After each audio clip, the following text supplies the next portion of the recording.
नमस्कार दोस्तों।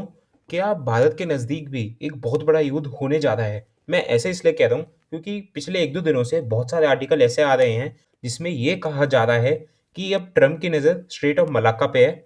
ऐसा क्यों है? और ये इसकी चर्चा अचानक से पिछले 1-2 दिन से क्यों उठी है? चलिए जानते हैं आज की इस वीडियो में।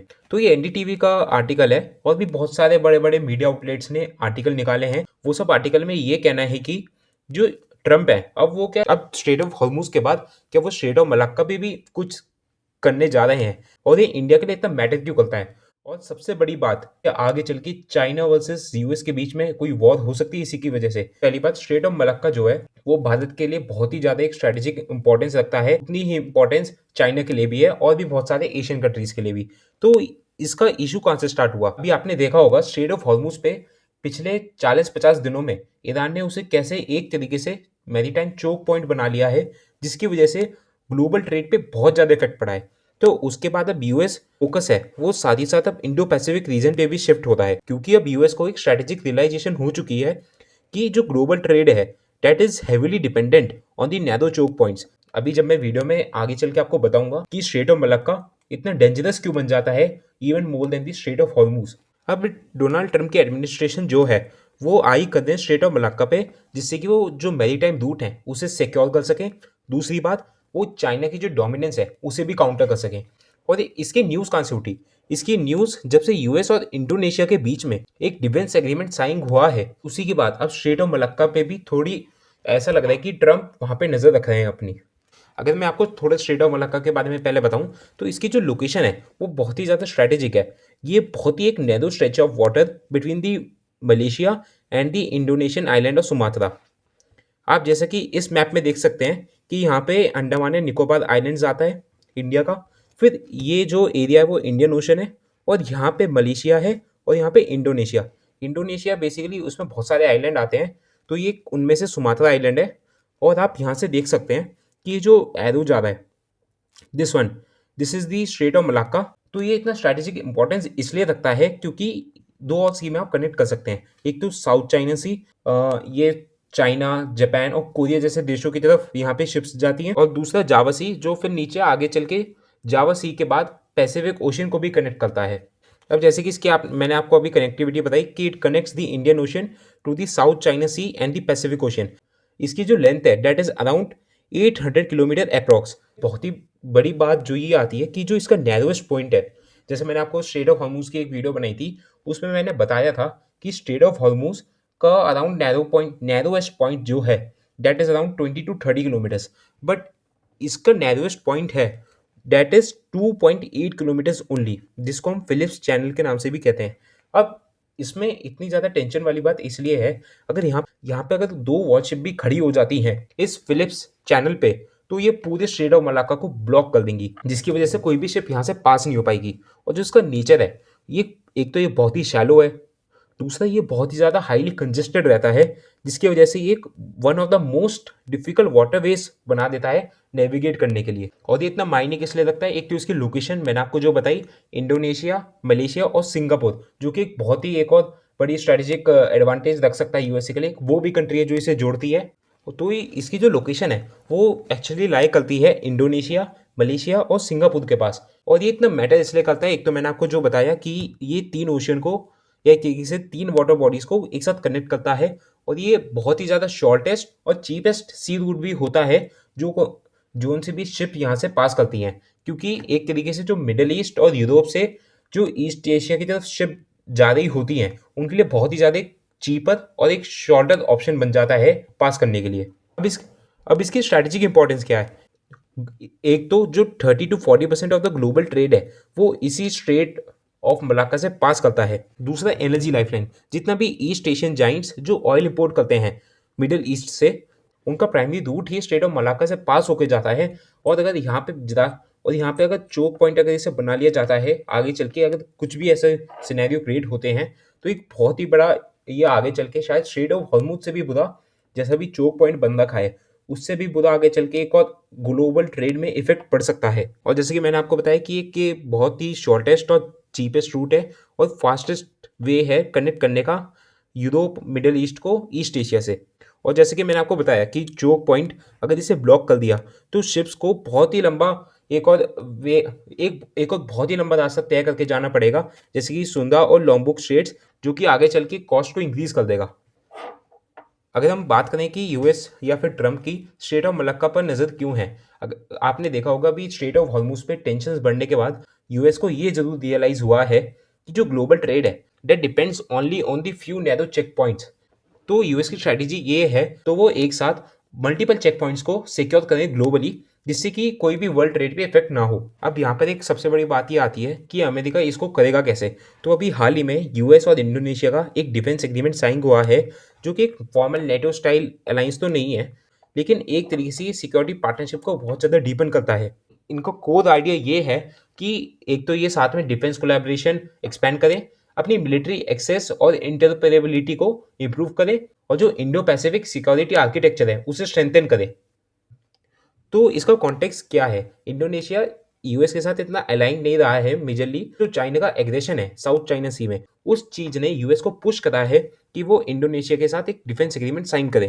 तो इंडोनेशिया इसमें इतना इंपॉर्टेंट कैसा बन गया यूएस के लिए, जैसे कि मैंने आपको बताया कि Indonesia southern side of the straight of Malacca को कंट्रोल करता है, जिसकी वजह से बिना इंडोनेशिया के ये पॉसिबल ही नहीं है यूएस के लिए कि वो इस स्ट्रेट ऑफ मलाक्का को सिक्योर कर सकें एग्रीमेंट। तो यूएस इंडोनेशिया एग्रीमेंट के की फीचर्स क्या हैं। पहली बात, मिलिट्री एक्सेस। तो यूएस फोर्सेस जो हैं वो इंडोनेशियन एयर स्पेस और स्पेसिफिक बेसिस को यूज कर सकेंगे सर्विलियंस और पेट्रोलिंग के लिए, जिससे कि यूएस को क्या फायदा होगा। पहली बात, जो शिपिंग रूट्स हैं वो उन्हें अच्छे तरीके से मॉनिटर कर पाएंगे, और साथ ही साथ जो नेवल मूवमेंट्स है, अगर स्ट्रेट ऑफ मलाक्का पे कोई भी ऐसे नेवल मूवमेंट्स करी जाती है तो वो उसे भी मॉनिटर कर पाएंगे। दूसरा, मैरीटाइम डोमेन अवेयरनेस। तो यूएस और इंडोनेशिया एक दूसरे के साथ डेटा शेयर करेंगे, सैटेलाइट डेटा, रडार इंफॉर्मेशन और इंटेलिजेंस, जो कि हेल्प करेगा ट्रैक करने में यूएस को शिप्स, सबमरीन या फिर कुछ अगर ऐसी इलीगल एक्टिविटीज होती है लाइक पायरेसी और स्मगलिंग। तीसरा, जॉइंट मिलिट्री एक्सरसाइजेस। जो रेगुलर एक्सरसाइज होती आ रही है वहाँ पे, जैसे गरुड़ा शील्ड, इसे और भी अच्छी तरीके से एक्सरसाइज कर पाएगा। चौथा, डिफेंस मॉडर्नाइजेशन। यूएस असिस्ट कर सकता है इंडोनेशिया को with military training, equipment upgrades और टेक्नोलॉजी शेयरिंग में, जो कि आगे चल के इंडोनेशिया की जो नेवल और एयर कैपेबिलिटीज़ हैं उसे स्ट्रेंथन कर सकता है। अब बात ये आती है कि इंडोनेशिया ने इसे एग्री क्यों किया। सबसे पहला, मॉडर्नाइजेशन। जैसे कि मैंने आपको बताया कि यूएस अपनी जो टेक्नोलॉजी है वो शेयर कर सकता है इंडोनेशिया के साथ, जिसकी वजह से इंडोनेशिया को एक्सेस मिलेगा यूएस की मिलिट्री टेक्नोलॉजी का और साथ ही साथ उनकी ट्रेनिंग का, जिसके साथ ही साथ उनकी जो मैरीटाइम सिक्योरिटी है वो और भी स्ट्रॉन्गर होगी, और ये और आगे चल के ये काउंटर बैलेंस दे सकता है चाइना को।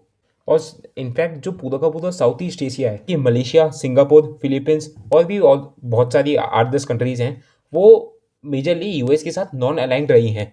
अगर मैं आपको थोड़ा चाइना के कॉन्टेक्स्ट में बताऊं, तो चाइना पिछले कुछ सालों में साउथ चाइना सी में बहुत ही ज़्यादा हलचल करता आया है।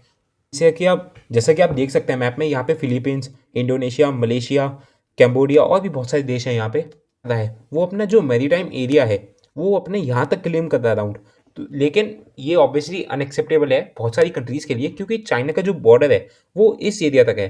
तो मेजरली उन्हें अपना यहाँ तक ही एरिया करना चाहिए, जिसकी वजह से क्या हो रहा है, जो फिलीपींस, इंडोनेशिया और मलेशिया जैसे देश हैं उन्हें बहुत ज़्यादा दिक्कत का सामना करना पड़ रहा है चाइना की इस दादागिरी की वजह से। तो चाइना ने इस लाइन को 9-लाइन भी कहा है। यहाँ पे साथ ही साथ जो इंडोनेशिया है, तो वो पूरा यूएस का फॉर्मली एलाई नहीं बन रहा, वो साथ ही साथ एशियन जो न्यूट्रलिटी है उसे भी मेंटेन करके रख रहा है। जैसे जो साथ ही साथ ये इंश्योर कर रहा है, अगर चाइना कुछ आगे चल के दादागिरी करता है या फिर कुछ और तरीके से कुछ और करने की कोशिश करता है, तो उनके पास एक पीछे से सपोर्ट रहेगा, खासकर एक पावरफुल पार्टनर लाइक यूएसए। तो यहाँ पे चाइना का क्या फैक्टर है और साथ ही साथ चाइना का क्या रिस्पॉन्स आया है। तो पहली बात, जो मलाक्का डिलाइमा है, चाइना अपना 80% of the oil straight of Malacca से इम्पोर्ट करता है। तो अगर यहाँ पे बाई चांस कुछ भी ब्लॉकेड होता है, जैसे अभी स्ट्रेट ऑफ हॉर्मुज पे ट्रम्प ने करवा रखा है, तो ये पूरे चाइना की इकोनॉमी को डिस्टर्ब कर सकता है, क्योंकि oil import around 80% of the oil अगर यहाँ से आ रहा है और यहाँ पे ब्लॉकेड हो जाए तो चाइना में एक बहुत ही बड़ा डिस्ट्रप्शन आ सकता है। तो ऐसे दो रूट है जो चाइना निकालने की कोशिश कर रहा है। एक तो पीओके से, पाकिस्तान ऑक्युपाइड कश्मीर से, यहाँ से वो एक रूट निकालने की कोशिश कर रहा है। तो यहाँ से एक रोड निकालने की कोशिश कर रहा है under the BRI belt and road initiative. अगर स्ट्रेट ऑफ मलक्का पे बाई चांस कुछ भी डिस्ट्रप्शन होती है तो जो चाइना का ऑयल है वो इस रोड से जा सके। और दूसरा म्यांमार के थ्रू, जो म्यांमार है, म्यांमार के थ्रू वो यहाँ से ऑयल, शिप के थ्रू ऑयल पहुँचा सकता है। पाइपलाइन है वो यहाँ पे बिछाई जाएगी। ध्यान रखने वाली बात ये है, जितना बड़ा जो मलाक्का इम्पैक्ट करेगा, अगर आगे चल के कुछ भी ऐसा डिस्ट्रप्शन होती है वहाँ पे, तो चाइना के लिए वो इरिप्लेसेबल रहेगा इन टर्म्स ऑफ स्केल। अब यहाँ पे इंडिया के लिए क्या मैटर करता है स्ट्रेट ऑफ मलाक्का? सबसे पहली बात, जो ट्रेड डिपेंडेंस है, इंडिया का जो 50 to 60% ऑफ द ट्रेड है वो पास करता है इसी रूट से। तो जो अगर कोई भी यहाँ पे आगे चल के मिलिटराइजेशन होती है तो ये इफेक्ट कर सकता है हमारी इकोनॉमी को directly. Proximity, state of Malacca जो है that is just a few kilometres away from the Indian Andaman and Nicobar islands. Bharat के लिए एक और एडवांटेज भी है, आपने जैसे कि मैंने आपको बताया था कि अंडमान एंड निकोबार आइलैंड्स वो स्टेट ऑफ मलाक्का के बहुत क्लोज लाइक करता है। आपने निकोबार प्रोजेक्ट के बारे में भी सुना होगा, जहाँ पे हम अंडमान एंड निकोबार आइलैंड्स पे अपनी नेवल स्ट्रेंथ को क्रिएट करने की कोशिश कर रहे हैं, लेकिन उसके रिगार्डिंग भी बहुत सारे प्रोटेस्ट हुए थे कि वहाँ पे पेड़ काटे जा रहे हैं एंड समथिंग लाइक दैट। लेकिन इंडियन गवर्नमेंट को भी पता है, अगर हमें आगे चल के थोड़ा और स्ट्रेंथन होना है तो यहाँ पे हमें अपनी नेवी जो प्रेजेंस है उसे भी इंक्रीज करना पड़ेगा और उसे भी साथ ही साथ स्ट्रेंथन करना पड़ेगा। सिंस आगे चल के इंडिया को ऐसा एहसास होता है कि स्टेट ऑफ मलाक्का पे कुछ प्रॉब्लम है, तो हम डायरेक्टली यहाँ से हम अपनी नेवी भेज सकते हैं मॉनिटर करने के लिए। एक और बड़ा एडवांटेज इंडिया के लिए ये आता है, India as a swing power. India is not fully aligned with US bloc and China bloc. आपने देखा होगा कैसे अभी पिछले 40-50 दिनों में यूएस ईरान वॉर के बीच में इंडिया की डिप्लोमेसी किस तरीके से वेल मेंटेन रही है। ना हमें ईरान की तरफ से कुछ इतना प्रेशर आया, ना यूएस की तरफ से, बल्कि अभी जब यूएस ने ब्लॉकेट करी थी स्ट्रेट ऑफ हॉर्मुज पे, तो ट्रंप और मोदी जी के बीच में मिनट्स की कॉल भी हुई थी, जो कि आपको दर्शाता है कि इंडिया अपना कितना न्यूट्रल स्टैंड बना के चल रहा है अभी तक। तो इसकी वजह से इंडिया को फायदा क्या होगा, तो हम यूएस के साथ अच्छे से कोऑपरेट कर सकेंगे और साथ ही साथ जो हमारी ऑटोनॉमी है हम उसे भी मेंटेन करते चलेंगे, जिससे कि इंडिया की जो स्ट्रेटेजिक इंपॉर्टेंस है वो आगे चल के बढ़ेगी। इंडिया के लिए एक और सिक्योरिटी रिस्क ये है कि अगर स्टेट ऑफ मलाक्का मिलिटराइज हो जाता है तो जो नेवल टेंशन है उस एरिया के अराउंड वो बहुत ज़्यादा इंक्रीज होगी, और जो रिस्क ऑफ कॉन्फ्लिक्ट है इंडिया के मैरीटाइम जोन में वो उसका रिस्क और बढ़ जाएगा कॉन्फ्लिक्ट का, और साथ ही साथ जो ट्रेड्स हैं वो और भी ज़्यादा आगे चल के वल्नरेबल हो जाएंगी। यहाँ पे अगर हम रीजनल पावर पॉलिटिक्स की बात करें, एक तो जो साउथ ईस्ट एशियन कंसर्न्स हैं, countries like Malaysia, Singapore and Indonesia, वो अभी तक बहुत ज़्यादा प्रेफर करते आए हैं न्यूट्रलिटी को, ना कि ज़्यादातर ग्रेट पावर डोमिनेशन को। तो वो यहाँ पे अपना बैटल फील्ड नहीं चाहेंगे एक तरीके से यूएस और चाइना के लिए।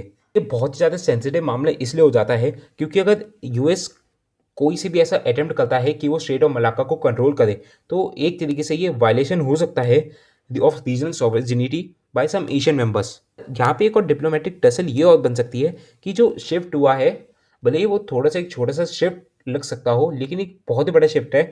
इंडोनेशिया का जो स्टैंड है वो फोर्स कर सकता है अदर एशियन नेशंस को to rethink about their security architecture. पे जिसको मिलिटराइजेशन भी उतना बढ़ जाता है स्ट्रेट ऑफ मलाक्का पे, अगर यूएस प्रेजेंस एक्सपेंड करेगा अपनी स्ट्रेट ऑफ मलाक्का पे, तो चाइना भी अपनी जो नेवल की डिप्लॉयमेंट है उसे इंक्रीज कर सकता है, और साथ ही साथ यहाँ पे जो कन्फ्रंटेशन है दोनों देशों के बीच में वो हो सकता है, जिसकी वजह से आगे चल के जो ट्रेड डिस्ट्रप्शन है वो बहुत ज़्यादा हो सकती है, जिसके कारण जो इंश्योरेंस कॉस्ट है वो राइज करेगी, और साथ ही साथ जो शिपिंग में डिलेज है वो भी आएंगे। जैसे कि अभी आपने नोटिस करा होगा कि इस इंश्योरेंस की प्राइसेज जो हैं वो 300-400% हाइक कर गई थी स्ट्रेट ऑफ हॉर्मुज से जो शिप्स जा रही थी। ऐसा क्योंकि ईरान ने ऑलरेडी धमका दिया था कि अगर कोई सा भी ऐसा शिप है जो बिना ईरान की परमिशन के जाएगा तो वो उस पर असला बारूद फेंक के उसे उड़ा देंगे, जिसकी वजह से एट द एंड चल के इंश्योरेंस की कॉस्ट जो है वो बढ़ी थी। तो यहाँ पे भी ऐसा हो सकता है अगर ट्रेड में डिस्ट्रप्शन होती है। यहाँ पे साथ ही साथ स्ट्रेटेजिक इंस्टेबिलिटी भी आ जाएगी, क्योंकि जो इंडो पैसिफिक रीजन है वो एक तरीके से आगे चल के कॉन्फ्लिक्ट जोन में कन्वर्ट हो जाएगा। तरीके से जो स्ट्रेट ऑफ मलाक्का है वो इतना बड़ा चोक पॉइंट बन जाएगा, और आगे चल के ये वॉल जोन में भी कन्वर्ट हो सकता है। हम यहाँ पे एट द एंड बात करें तो ये बिल्कुल भी अच्छी बात नहीं है कैसे स्ट्रेट ऑफ हॉर्मुज और अब स्ट्रेट ऑफ मलाक्का को भी एज अ चोक पॉइंट या फिर इकोनॉमिक वॉल जोन या फिर मैरीटाइम चोक पॉइंट्स के पर्सपेक्टिव से देखा जाता है, क्योंकि आगे चल के ये एक तरीके से नॉन मिलिट्री वेपन ही बन जाएगा, खासकर जो मैरीटाइम चोक पॉइंट्स है, जिससे कि वो उन देशों पर प्रेशर डाल सके जहां से उनको बहुत ज़्यादा ट्रेड इफेक्ट हो रहा है।